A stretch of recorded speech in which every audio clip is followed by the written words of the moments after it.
Good afternoon, everyone, and welcome to the Health Edition of Talk Television. I'm Omar Sachedina, where hair loss affects millions of men and millions of women, too, around the world. They spend millions of dollars every year on various things like hair tonics and medications to stop their hair loss. Dr. Robert Jones has been helping to restore hair, among the first in North America to perform transplants using a technique called follicular unit extraction, or FUE. We'll call it FUE. It's a little bit simpler. It basically allows the transplant of follicles without a scalpel and without strip incisions. It also means he can transplant hairs from less noticeable areas like the chest or back, and he can perform hair transplants for the eyebrows and also the eyelashes. And here to talk about some of the myths around hair loss, the difference between male and female hair loss, and the impact of stress on our hair follicles, as well as what we can do about it, is a doctor himself, Dr. Robert Jones from the Toronto Hair Transplant Center. Welcome to Talk TV. Great to be here, Omar. I'm glad to be helping out. Well, it is something that affects so many people around the world and in our city as well. Tell me a little bit, first of all, about this technique, the follicular unit extraction. Well, hair transplants have evolved a long way in the past 15 or 20 years. It used to be, when people think of hair transplants, they think of the transplants that they can actually see. With large 10 or 12 hair plugs being moved from the back of the head to the front. The way we do it these days is we actually move the grafts in what are called follicular units, 1, 2, and 3 hair grafts, and we put them into needle holes on the top of the head. I've had one done myself, and as you can see from the top of my head, it looks as normal and as natural as somebody that hasn't had a hair transplant. And I guess the idea with the way that we do them these days, again, is we put them at the right angle in the way that they are in nature. And so somebody that's had a hair transplant, it's impossible to tell that they've had it done if it's done properly. Do you find that there are patients that come into your office who sometimes have unreasonable expectations? Well, probably the biggest unrealistic expectation that younger patients have is expectations of density.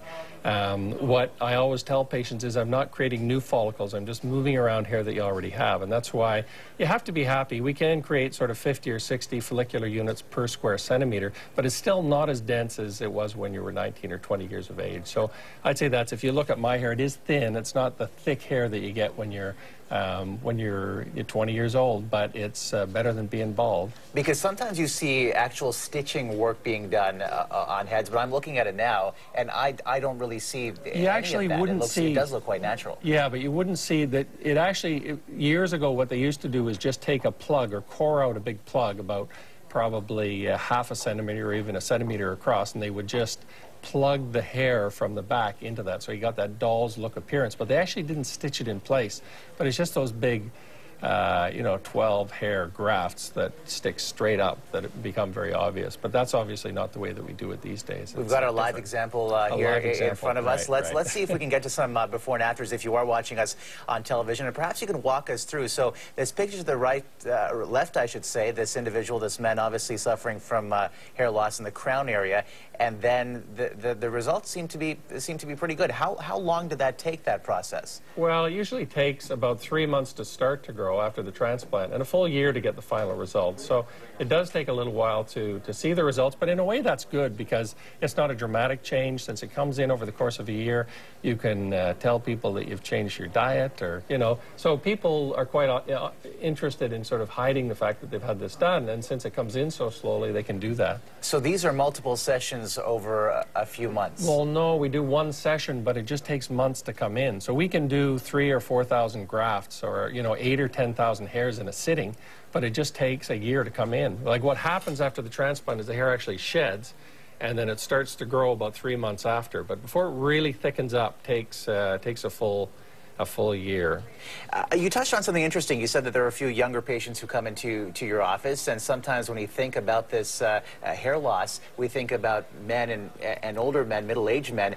Talk to me a little bit about the number of young patients coming into your office, and also another group we don't often talk about, women.